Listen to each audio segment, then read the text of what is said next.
but not least, we have immediacy of independence.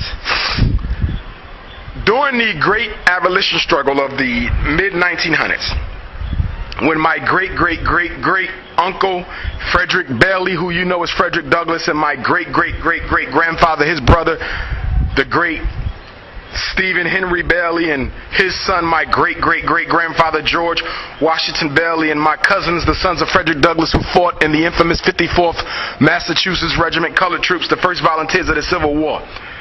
They fought in that Civil War because they believed in immediatism. Immediatism in the abolitionist struggle said, we want freedom for black people now, not tomorrow, not when Congress gets around to it, not when Barack Obama is elected president, but right now in this minute. And those of us who are Pan-African nationalists, we believe in the immediacy of independence. We can become independent right now. The nations of Africa can become independent right now.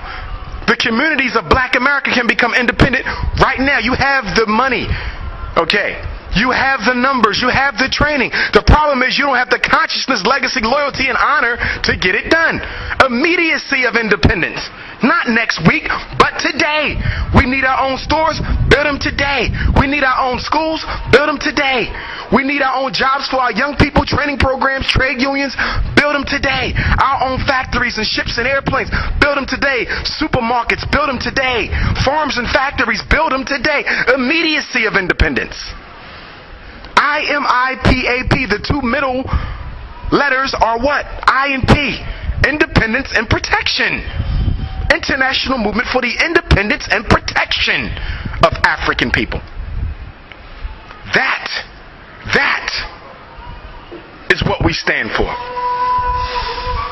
That is what we need. Immediacy. I'm not for a whole bunch of waiting around. Yes, we must plan. Yes, we must strategize. Yes, we must make sure that everyone shares our vision.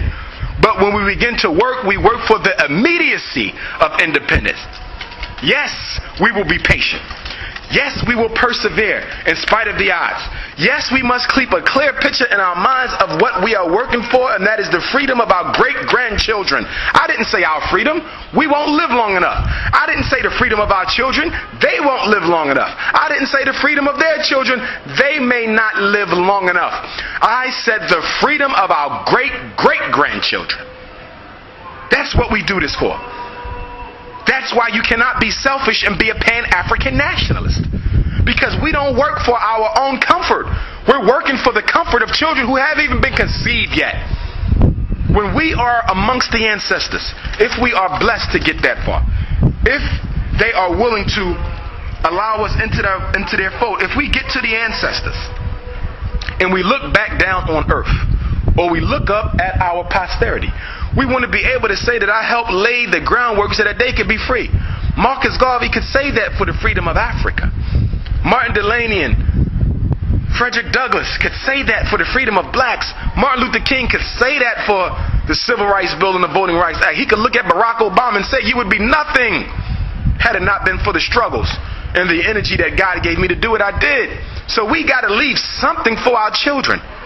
The only thing we can leave them now is some debt, couple dollars in the bank, a house that you ain't even paid for yet that they're going to have to pay for because you didn't want to live with blacks, you wanted to live with whites, so you had to pay for it. We got to leave them something tangible that they can touch. And we got to leave them something intangible that they can't touch, such as self-love, pride, and honor. Like I told hundreds of children this past week at graduations throughout Philadelphia that my parents weren't rich. They couldn't give me the best of this or the best of that materialistically, but spiritually they gave me that work ethic. They gave me that dedication, that unyielding belief that I could achieve despite the odds in front of me, and that has served me more in life than any money, any bank account, anything else they could have left me. But we got to give them something they could use, brothers and sisters. Pan-African nationalism. That's what we are about. Pan-African nationalism is the original ideology of the black man. Oh yes, the original ideology of the black man. Okay? When we were in slavery, Haiti, the Haitian Revolution, which culminated in 1801, 1802 when an independent Haiti was supposed to be a beacon of Pan-African independence. The slave insurrections of Denmark, V.C. Gabriel Prosser, and Nat Turner had Pan-African implications. Once they were successful, they were going to link up with other communities of black people and start a global, a Pan-African insurrection against black oppression. Henry Sylvester Williams, when he started the Pan-African Journal and the first conferences on Pan-Africanism back in the 1800s, we go back then. Religious black nationalism has only been around since the deportation of the Honorable Marcus Garvey. The messianic complex that has swept the black community has not been around but so long. Our original ideology is Pan-African nationalism, doing for self, uniting exclusively with yourself, with no aliens in your fold. If you gotta borrow money from an African. If you have to depend on somebody, depend on an African. If you have to struggle with an African. But under no reason, under no circumstances do you go in business or entrust our future welfare and posterity to the goodwill of aliens. That is not who we are. That is not what we do.